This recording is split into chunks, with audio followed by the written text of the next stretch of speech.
just got back yesterday from our trip, the Salkantay trek, that Quechuas Expeditions through them, and it was a fantastic trip. We had some of the best food I've ever had. I have to just, if we're going to talk about food really fast, I have to say, at one point we had a cake. Now, I'm not saying they're going to promise you cake, but we had this awesome cook, Fernando, who made a cake. No oven, nothing. Just all of a sudden one morning we're sitting there, there's a cake, and he'd asked Antonio, how do you say hello in English, with the short version. Yeah, Kioski came into me and he asked me like, how do you write down hello? And what do you mean? I told him like, you mean like the formal one, hello? Like he said, no, the other one, H and I. I was like, hi. You only have to say hi. He was like, well, in Spanish we say he. I was like, no, in English it's hi. And he just go and he just left. I was like, what was that? What was that? So we sit down to breakfast with this cake that says hi. Hi. The full cake. Delicious. But all the food is really good. And the pizza. Yeah. But the trek was amazing. We had, how many different climates? You should talk about that. Right, well, we went to bed the first night. It was beautiful. The first day of the trek is a little bit easier, kind of ease you in and see how you feel about it. And then we all went to sleep. Our tents were set up for us when we got there. We're all set, hot meal. Yeah. And we woke up in the morning and there was snow everywhere. So we actually had a point where we had one other person with us, and we went up to the top of Salkantay pass, and we started making a snowman, and then other groups came by. And Snowball we had a great time. It was awesome. Yeah. I really love that part. Yeah. The snowman, and that was great. I really loved it. And talk about having a good guide. This guy, I lost my sunglasses because we were posing for a picture in the snow somewhere, and so we got, we started to move on, and he's like, I will find them. I looked everywhere. He ran back, he comes running back with them on. And I said, I got it. He told me, how you got that? I was like, come to me. And it was there, right? It was awesome. But not just, aside from just finding my sunglasses, Antonio's awesome guide. He told us all about the different plants.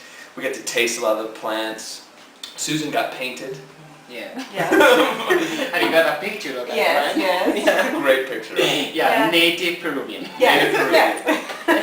I say, the trek was beautiful every single day. There was something new, and we had a great time. And again, so taken care of. Some people's tents got wet that were not in our group, and then everything we had was taken care of. Dry.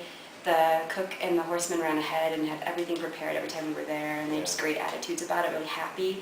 But my favorite part was that Antonio had so much knowledge, so even though we're like, that would have been enough, just the trek and the good accommodations and all that, but like sharing with us his knowledge of the land and his family was like above and beyond what we thought we'd ever get. So that was the best part, because we other people had guides who weren't as knowledgeable, and I mean they were all good, but Antonio was exceptional, and that's what we were promised to. Really understand. No matter what, we'd have an exceptional guide that was really important, and it was. That was kind of everything. And then, except for the mosquitoes,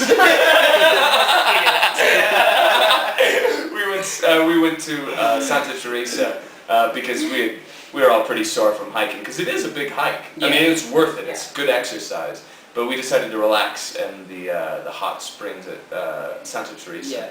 And it was great. It was a great adventure. But those little mosquitoes, they got you afterwards. I told you. You told me. The mosquitoes, they will come when you're going to get in the hot springs, and then when you're going to live, mosquitoes will jump on you. They were ready. He was always right. It was always right.